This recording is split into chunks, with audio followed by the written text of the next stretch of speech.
Time travel एक ऐसा विषय है जिसके बारे में आपने कभी न कभी जरूर सुना होगा। टाइम ट्रेवल एक कॉन्सेप्ट है जिसमें यह माना जाता है कि मनुष्य एक समय से दूसरे समय में ट्रेवल कर सकता है। According to theory of relativity, हर सिचुएशन में समय एक स्पीड से फ्लो नहीं होती। टाइम की फ्लो एक्चुअली आपकी स्पीड पे डिपेंड करती है। हम ये तो जानते ही हैं कि speed of light 3 lakh kilometre पर सेकंड होती है। अगर कोई इंसान लाइट के स्पीड से ट्रेवल करे तो टाइम ट्रेवल पॉसिबल है। मान लीजिए कि हम लोगों ने एक ऐसा मशीन बनाया या एक ऐसा रॉकेट बनाया जो कि लाइट के स्पीड पर ट्रेवल कर सकती है, तो जानते हैं आप क्या होगा?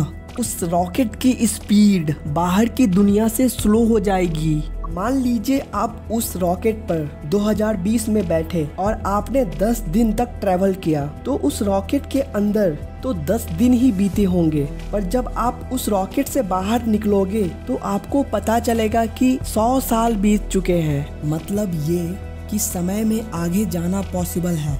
टाइम ट्रेवल के बारे में वैज्ञानिकों का कहना है कि उसका व्यू यानी कि दृश्य और साउंड यानी कि ध्वनि यूनिवर्स में रिकॉर्ड हो जाती है। जिस तरह हम एक फिल्म को आगे और पीछे कर सकते हैं, उसी तरह हम समय में आगे और पीछे जा सकते हैं, पर हम समय में किसी प्रकार का बदलाव नहीं कर सकते हैं। जहाँ तक समय में पीछे जाने की बात है, ये एक ही तरीके से पॉसिबल है और वो है वर्म होल।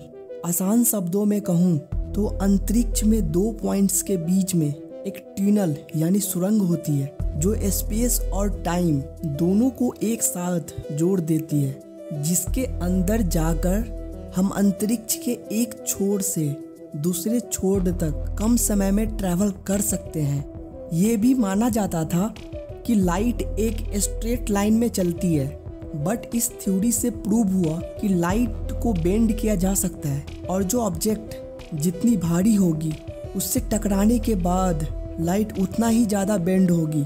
लाइट के मुड़ने की वजह से ही हम सूर्य के पीछे के तारों को देख पाते हैं। और सबसे अजीब बात तो ये है कि समय ग्रेविटेशन से भी संबंधित है। जहाँ ग्रेविटेशन ज़्यादा होता है वहाँ समय धीमे बीतता है, जैसे कि अर्थ का सेंटर, और जहाँ ग्रेविटेशन कम वहाँ समय जल्दी बीतता है, जैसे कि माउंटेन। इस डिस्कवरी के कारण ही आज जीपीएस सिस्टम बन पाया है।